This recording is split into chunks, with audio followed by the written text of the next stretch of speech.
A young doctor was assigned to care for a billionaire woman in a coma, feared by many, loved by none. He spoke to her softly during his rounds, not expecting anything in return. But one day, after changing her bandage and whispering a simple truth, she suddenly woke up. What she said next didn't just shock the staff. It exposed secrets no one was prepared to face. And from that moment on, nothing in either of their lives would ever be the same. He thought she couldn't hear. Lying still in her private hospital suite, surrounded by silence and machines, the billionaire everyone feared was believed to be lost in a coma with no way out. But when the young doctor leaned in and whispered something honest, something real, she suddenly opened her eyes. And in that moment, everything he thought he knew about her shattered. She was cold, calculated, and always in control, even from a hospital bed. But the first words she spoke didn't match her public image. They shook the entire hospital to its core. Before we dive into this unforgettable story, tell us where you're watching from, and hit subscribe if you believe real strength doesn't come from wealth, but from compassion. Because what happened next left a doctor speechless, staff divided, and her empire teetering on the edge of collapse. Dr. Micah Hart was used to being the quiet one in the room. At 32, he was a dedicated resident physician, compassionate, humble, and always the first to take on extra shifts without complaint. Nurses admired him for his calm under pressure, but hospital leadership rarely noticed him beyond what the charts said. Micah had learned to find purpose in the little things. A smile from a recovering patient, a thank you note tucked beside a monitor, or the small leather notebook he carried in his coat pocket, filled with stories of resilience and hope from the people he'd cared for. It was his way of staying grounded in a system that often felt cold and clinical. Now he found himself in one of the most exclusive wings of the hospital, a luxury private suite reserved for the ultra-elite. The walls were glass and steel, the equipment cutting edge, but the room itself felt lifeless. And at the center of it all lay Vivian Steele, 28, billionaire, CEO of a global tech and investment firm. She was as infamous as she was successful, known for her ruthless decisions, sharp intelligence, and a complete lack of emotional vulnerability. Her name alone stirred a reaction in any boardroom. People followed her out of fear, not loyalty. But now, she was silent, still, trapped in a coma after a high-speed car crash that made headlines for days. Micah had only been assigned to her case because of a staffing shortage. Most doctors had hesitated, not wanting to deal with her intimidating legal team or the constant stream of executives checking on her condition. But Micah didn't care about titles. As he stood at her bedside, watching the steady rise and fall of her chest, he didn't see a powerful CEO. He saw a woman alone. No family visited. No friends sat by her side. Her world, once so loud, had gone eerily quiet. And despite everything he'd read about her, something in him softened. Each day, as he changed her bandages and monitored her vitals, Micah found himself speaking to her in whispers. Nothing dramatic, just stories, small updates, things no one else would think to share. He never expected a response. But something about her isolation reached into a part of him he rarely let others see. She was unconscious, untouchable, and yet Micah treated her like the most human person in the entire hospital. It was supposed to be just another routine check. Dr. Micah Hart entered Vivian Steele's suite like he had every day for the past 2 weeks, clipboard in hand, eyes focused, movements careful. But today, something felt different. As he pulled back the pristine sheets and carefully examined the dressing across her abdomen, he noticed something most doctors might miss. Her skin, while outwardly flawless, showed early signs of stress. Minor pressure sores, dryness, a certain stiffness in her muscles. They were subtle, clinical red flags of emotional neglect. The kind of deterioration that didn't come from lack of medication, but from being completely untouched, unnoticed, unspoken to. It hit Micah harder than he expected. She had all the money in the world, every machine and monitor at her disposal. But still, something in her care was missing. As he began changing her bandage with slow, deliberate hands, Micah spoke softly, almost out of habit now. "You know, when I was a kid," he said, his voice low and steady, "I used to sit next to my brother's hospital bed for hours. He hated silence, said it made the pain louder." He smiled faintly to himself, then added, "I don't know what kind of noise lives in your head, Vivian, but I figured I'd try to keep it company." He paused, adjusting the tape gently. "You're not as untouchable as they think, are you?" That's when it happened. Her eyelid twitched. It was brief, so brief that anyone else might have missed it. But Micah didn't. He stopped mid-motion, eyes locked on her face. "Vivian," he whispered, leaning slightly closer. No response. Her breathing remained steady. Her posture didn't shift. But he knew what he saw. A nurse nearby glanced over and casually said, "Probably just a nerve reflex. It happens." But Micah wasn't convinced. He stared for another few seconds, heart suddenly heavier, like he was standing at the edge of something unknown. That moment haunted him for the rest of the day. He brought it up to the attending physician, requested a few more observation hours with Vivian. The request was denied. "We don't need sentiment, Dr. Hart.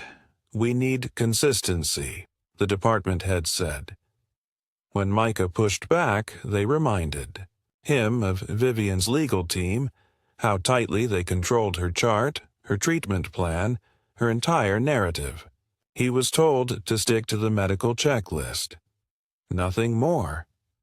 But Micah couldn't let it go. That night, well past visiting hours, he returned quietly to her suite. The lights were dim.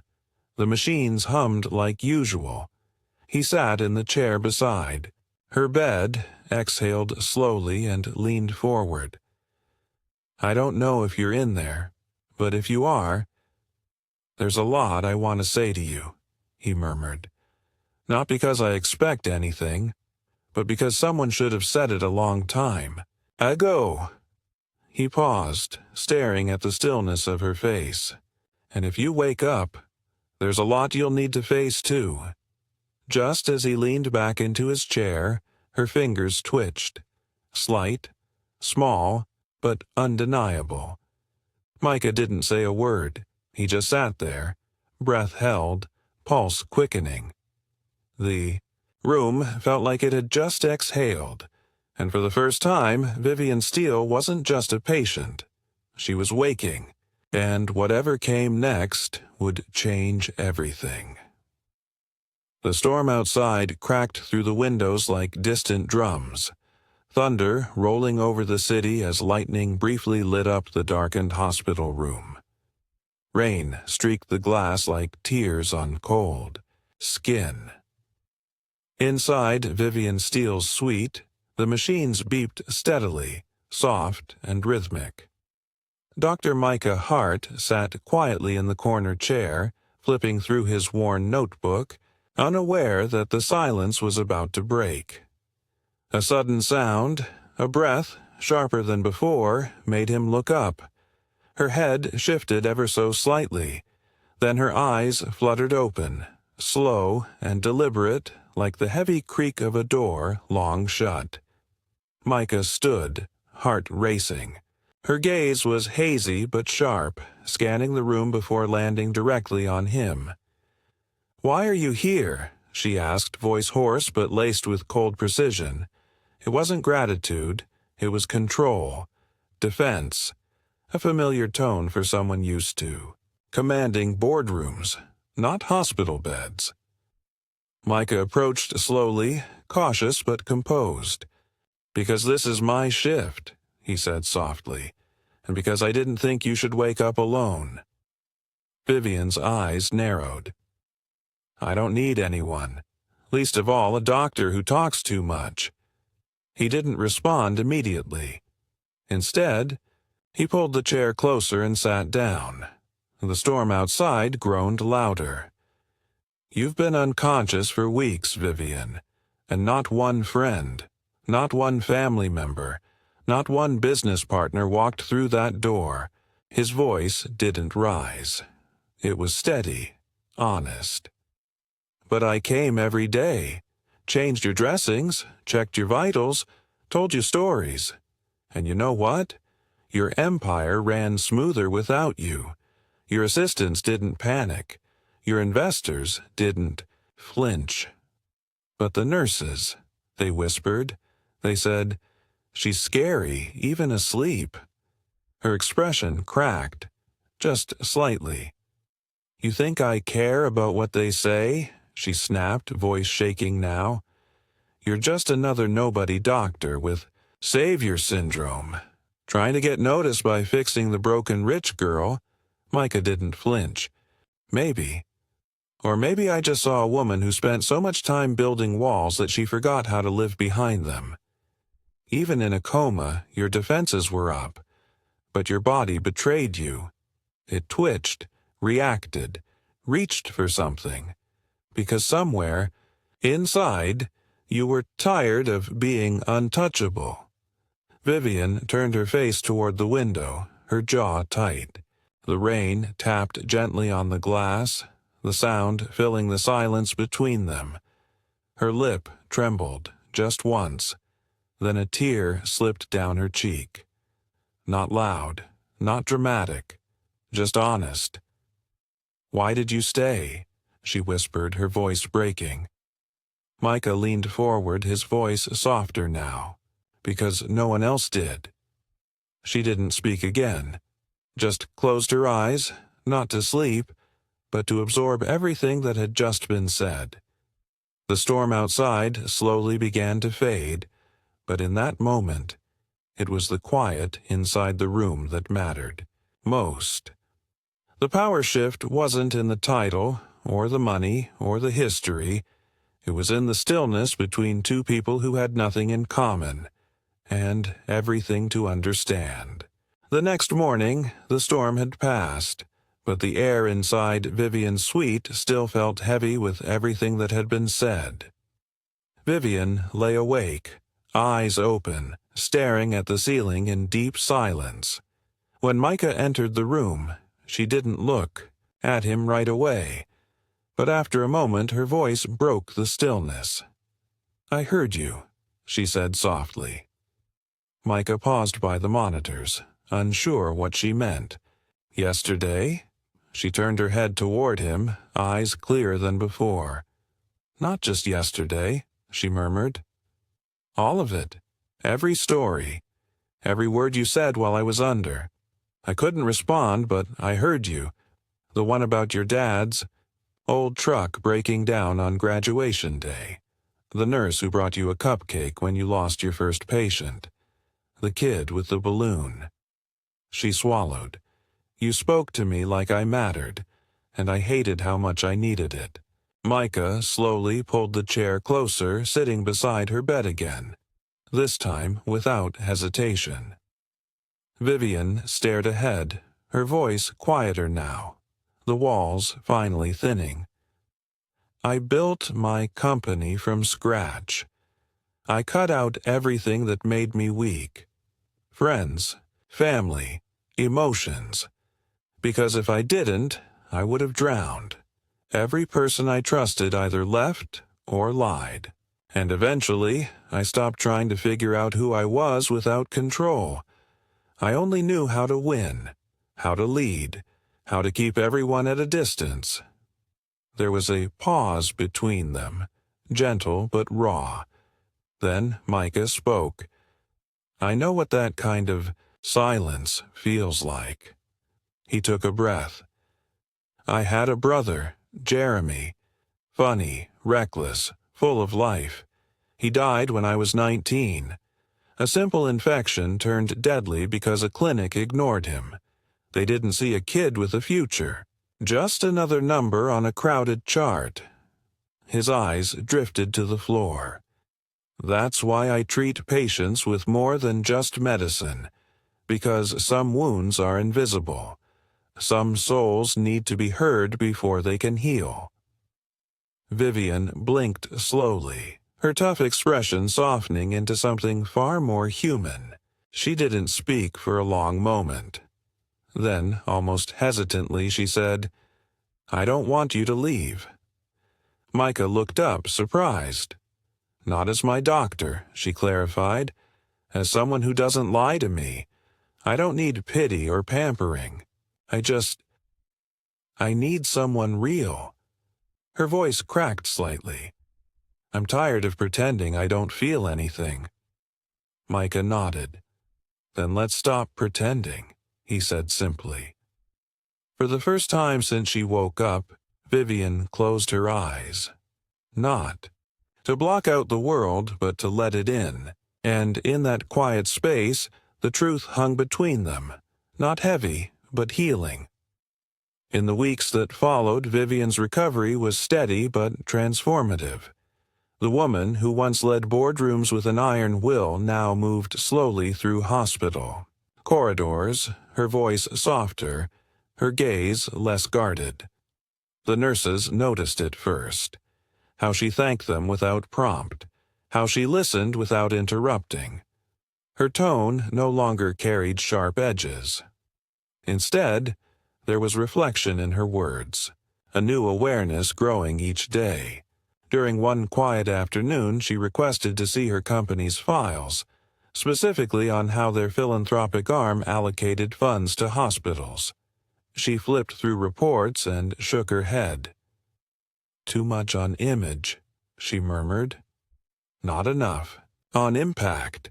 Then she turned to Micah and said, Would you review all of this? Honestly, if it's broken, I want to fix it. Micah agreed to help, but only on his terms. A week later, Vivian offered him a full-time position on her private health board, a lucrative role, complete with perks and status. But Micah turned it down. Sitting across from her, he said, I didn't stay by your side for a job. I stayed because someone needed to. If you want to make a difference, fund emotional care initiatives for hospitals that don't get headlines. Hire more counselors. Train staff to listen, not just treat. Start there. Vivian didn't argue. She simply nodded, then picked up the phone to authorize the funding herself. News of her recovery spread quickly. Headlines flashed. Ice Queen CEO awakens with a new mission. Tabloids speculated about a secret romance, a religious awakening, a health scare that changed everything. But those close to her knew better. They knew it wasn't the coma that changed her. It was what she heard in the silence, and the voice that kept showing up when no one else did. One afternoon, as sunlight spilled through the hospital windows, Vivian walked slowly down the hallway, leaning slightly on a cane but refusing help. Her steps were deliberate, steady.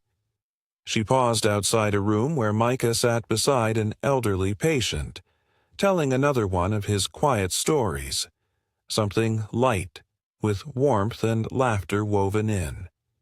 The patient smiled, listening intently. Micah's posture was relaxed, his presence calm and genuine. Vivian didn't walk in. She simply stood there for a while, her hand resting lightly on the doorframe. She watched him, not with authority or distance, but with something new in her eyes. Gratitude, maybe. Respect. She smiled softly to herself, then turned and walked away, changed in ways no press release could capture. And as the hospital carried on around her, a woman once defined by power had finally discovered something deeper: humility, healing, and the quiet strength of being human. She ruled the world with steel, built empires, shattered records, and commanded fear in every room she entered. But it took a whisper in the dark to finally reach her heart. A soft voice beside a hospital bed. A doctor who chose compassion over protocol. And in that stillness, something inside her shifted. Sometimes the most powerful change doesn't come from noise. It comes from quiet honesty. Have you ever judged someone before knowing their story? Written someone off because of how they looked, how they spoke, or what you assumed they were? What if the person you overlooked was the one who could change everything, for you or for themselves? If this story moved you, if you believe that even the coldest hearts can soften with kindness like this video, share it with someone who needs a little hope. And don't forget to subscribe for more real, powerful stories that remind us of the strength in being human.